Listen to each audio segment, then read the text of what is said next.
There are some surprises in a new press release from the world's largest precious metals company, but there are some aspects of this report that indeed should come to no surprise to any of us, and we'll get to those first in this video as we explore.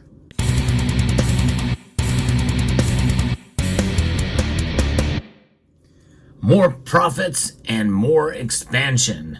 That should not surprise any of us with regards to the world's largest precious metals company. It is A-Mark Precious Metals Incorporated.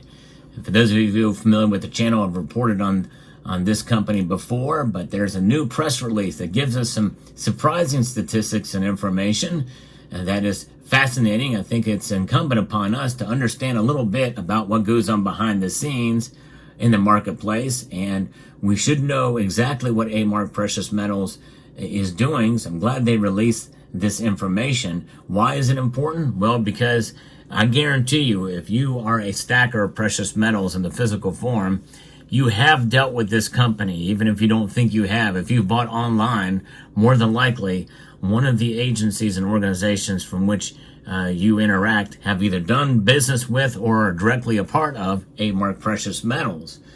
They are a leading fully integrated precious metals platform, reported preliminary results for the fiscal fourth quarter and the full fiscal year that ended on July 30th, 2024. It has not concluded its review of the valuation and related purchase accounting surrounding the increase in investment in silver gold bull. The resulting presented include an estimate which management believes is reasonable, so they do taking that into account. But they are growing, and they are any measurement gain with the acquisition and the transaction with silver gold bull. But some fascinating indeed. The CEO, Greg Roberts, makes some statements about the fiscal year 2024 results demonstrate the continued strength and adaptability of the fully integrated platform to generate profitable results, even during slower market conditions. And despite the less than favorable macroeconomic environment and the softened demand compared with the fiscal year, they delivered preliminary earnings of $2.75 per diluted share. We'll get into some more of the revenue figures down in the posting here, but the fourth quarter results improved from the previous quarter with a 23% increase in gross profit and diluted earnings per share of 60 cents, excluding an estimated preliminary measurement gain compared to 21% or 21 cents in the prior quarter. This tells us that the market is starting to turn around. And even though it's one company, and again, it's the largest company that has its tentacles out in a lot of different areas, including several companies that likely you've dealt with before. So the CEO is pleased with the numerous accomplishments. And during the year, they made significant strides in their international growth strategy with the acquisition of LPM Group Limited and the expansion into the Asian market and increased investment resulting in a controlling interest in Silver Gold Bull, which is a leading precious metals retailer in Canada. They also augmented their asset portfolio through JM Bullion's acquisition of the gold.com domain. They own silver.com and had owned that for a while, but now they got gold.com. And they repaid their notes payable from their $100 billion asset-backed securitization and amended their trading credit facility, resulting in increased liquidity. And they continued to create additional value for the stockholders through the repurchase of the $22.4 million in common stock during the year. Now, looking into next year in 2025, they're making other statements here. They want to evaluate opportunities to further expand their market reach to enhance stockholder value. Again, no surprise there for sure. They're currently advancing the logistics automation initiatives at the A-Mark Global Logistics facility in Las Vegas, which will support increased volume while lowering operational costs. This is how they're still over profit without increasing premiums too much. They're also developing plans to broaden their reach in Asia, including establishing a trading hub in Singapore. We remain optimistic that the proven business model will allow them to sustain profitability and generate value for shareholders in the long term. Now, here's the fiscal fourth quarter operational results. This is just a quarter ending the last part of the fiscal year. that the number of ounces of gold that have sold in the 3 months that has ended on June 30th, 2024 decreased 45%. They only sold 448,000 ounces then, which is down from 814,000 ounces for the 3 months ended June 30th, 2023. And increased 0.4% from 446,000 ounces for the 3 months ended March 31st, 2024, the previous quarter. So we're starting to see a turnaround, even though the prices have reached record high. What about silver? Well, silver sold in the 3 months ended June 30th, 2024. They decreased 44%, so right around the same number, to 25.4 million ounces, down from 45.3 million ounces for the quarter same time last year. And it decreased 1% from 25.7 million ounces for the 3 months ended up March 31st, 2024, so the previous quarter. Now, as of June 30th, the number of secured loans decreased 33% to 588, and 88 from 882.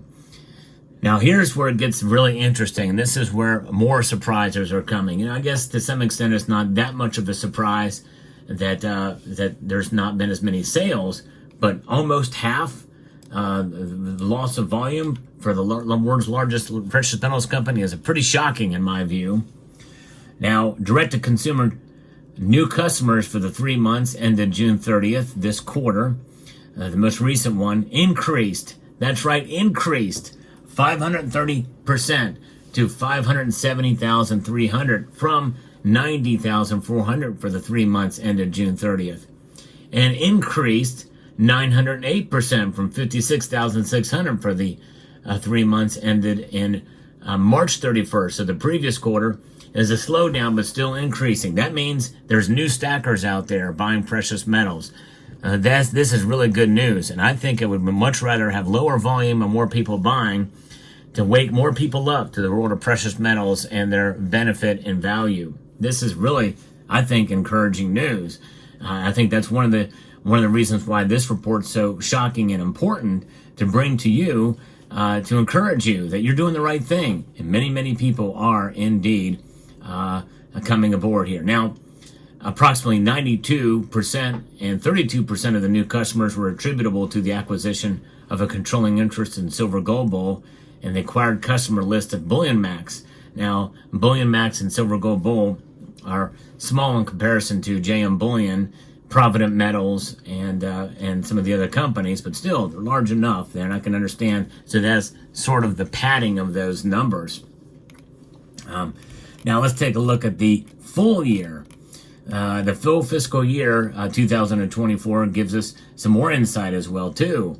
That gold has decreased 31% compared to last year, and silver has decreased exactly the same, 31%, to 108.1 million ounces for silver and 1.8 million ounces and for gold.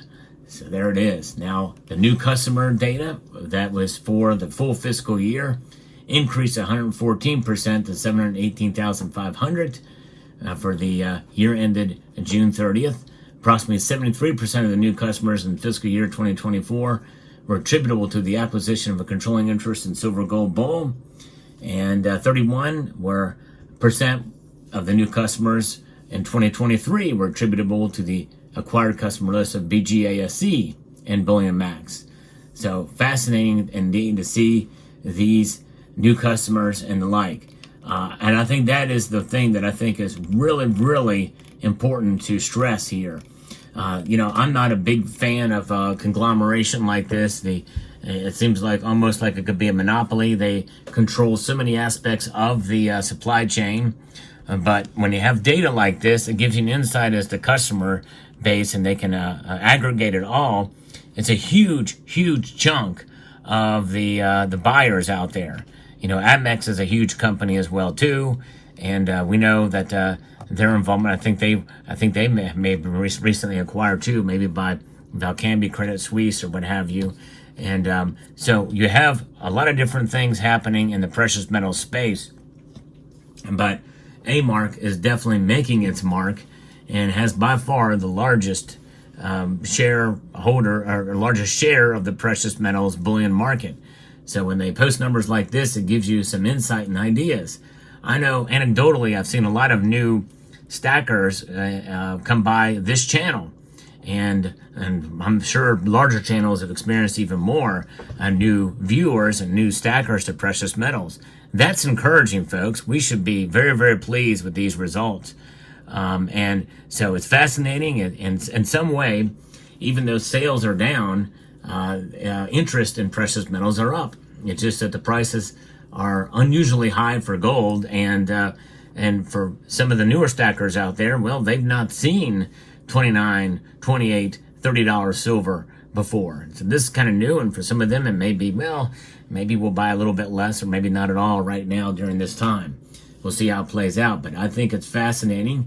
And the one thing I like to do on this channel is bring you the latest news in the world of precious metals, and do it every day here. And so if you find value in the content I provide here and haven't done so already, hope you will consider subscribing to the channel, and I hope you will press that thumbs up button if you find value, if you enjoy what I do here.